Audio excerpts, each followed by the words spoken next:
Hello friends, welcome to Sneha's cooking diary. இன்னைக்கு முள்ளங்கி பல்லியா செஞ்சுக்கலாம். இது வரைக்கும் நீங்கள் முள்ளங்கி பல்லியா செய்ததில்லை. இந்த மெத்தடில் ஒன்ஸ் ட்ரை பண்ணி பாருங்கள். நான் கம்மியான குவான்டிட்டியில் தான் செய்கிறேன். ஃபஸ்ட்டு முள்ளங்கி இந்த மாதிரி க்ளீன் பண்ணிவிட்டு ரவுண்ட் ரவுண்டாக கட் பண்ணிக்கோங்க. பல்லியாக்கு இந்த மாதிரி ரவுண்ட் ரவுண்டாக கட் பண்ணாதான் நல்லா. முள்ளங்கிலே கொஞ்சம் தண்ணி இருக்கும். நம்ம இன்னும் அப்போ கூட இன்னும் ஒரு ஹாஃப் கிளாஸ் தண்ணி ஊற்றிக்கலாம். தண்ணியிலே நம்ம இதை பாயில் பண்ணிக்கலாம். ஹாஃப் டீஸ்பூனாலும் மஞ்சள் தூள் போட்டுக்கலாம், சால்ட் போட்டுக்கலாம். மஞ்சள் உப்புலேயே நல்லா வேகட்டும். அதுக்குள்ளேயே நம்ம அதுக்கு ஒரு மசாலா ரெடி பண்ணிக்கலாம். பல்லியாக்கு நான் ஒரு 5 பச்சை மிளகா போட்டிருக்கேன்.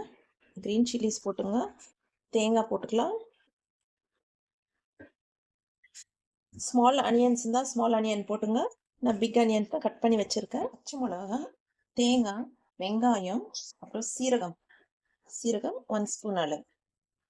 அவ்வளோதான். இப்போ இதெல்லாம் நம்ம மிக்சியில் கிரைண்ட் பண்ணி வந்துடலாம். நம்மளுக்கு ரேடிஷு பாயில் ஆயிடுச்சு. ஸ்டவ் ஆஃப் பண்ணிக்கோங்க.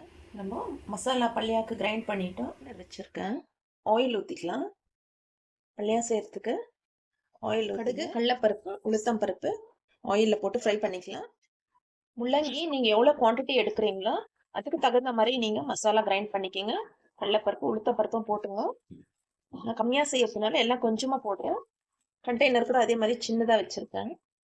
பாருங்க, நல்லா ரெட் கலர் ஆயிடுச்சு. இப்போ கொஞ்சம் அனியன் போட்டுக்கலாம். அனியன் கொஞ்சம் சாஃப்டானா போடுறேன். நம்ம மசாலா ஆட் பண்ணிக்கலாம்.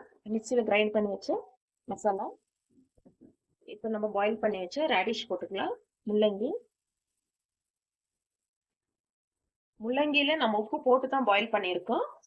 உப்பு, மஞ்சள் தூள் போட்டு கொஞ்சம் தண்ணி விட்டு பாயில் பண்ணியிருக்கோம். மிக்சி ஜாரில் கொஞ்சமாக தண்ணி ஊற்றி இந்த தேங்காய் இதில் ஊற்றி 2 மினிட்ஸ் விடுங்க. இந்த மாதிரி சப்பாத்தி நீங்கள் செய்து சாப்பிட்டு பாருங்க ஃப்ரெண்ட்ஸ். ஒன்ஸ் முள்ளங்கி பல்லியா எப்படி இருக்குன்னு. அவ்வளோதான். இது ஒரு 2 மினிட்ஸ்க்கு நம்ம க்ளோஸ் பண்ணி வைக்கலாம். முள்ளங்கி பல்லியா சூப்பராக ரெடி ஆயிடுச்சு. இப்போ ஃபைனலாக கொஞ்சம் கொரியாண்டர் லீவ்ஸ் போட்டு கார்னிஷ் பண்ணி முள்ளங்கி பல்லியா நான் சப்பாத்தியோடு தான் சர்வ் பண்ணுறேன். இது கர்நாடகாவில் முள்ளங்கி பல்லியான்னு சொல்கிறாங்க. நம்ம தமிழ்நாட்டில் பொரியல் சொல்லுவாங்க. தேங்காய் போட்டிருக்கிறதுனால கூட்டுன்னு கூட சொல்லுவாங்க.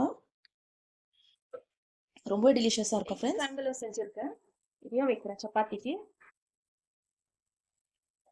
முள்ளங்கி பல்லியா, சப்பாத்தி, எக் ஸ்கிராம்பிள் ரொம்ப சிம்பிள். வெங்காயம், பச்சை மிளகா, மஞ்சள் தூள் போட்டு கொஞ்சமாக சிக்கன் மசாலா போட்டிருக்கேன். நான் உப்பு போட்டு ஃப்ரை பண்ணிட்டேன் எக்கு. அவ்வளோதான் எக் ஸ்கிராம்பிள். இன்றைக்கி ரொம்பவே சிம்பிளாக முடிச்சுட்டேன்.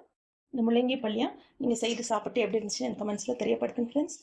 தேங்க்ஸ் ஃபார் வாட்சிங். Bye, see you all in next video.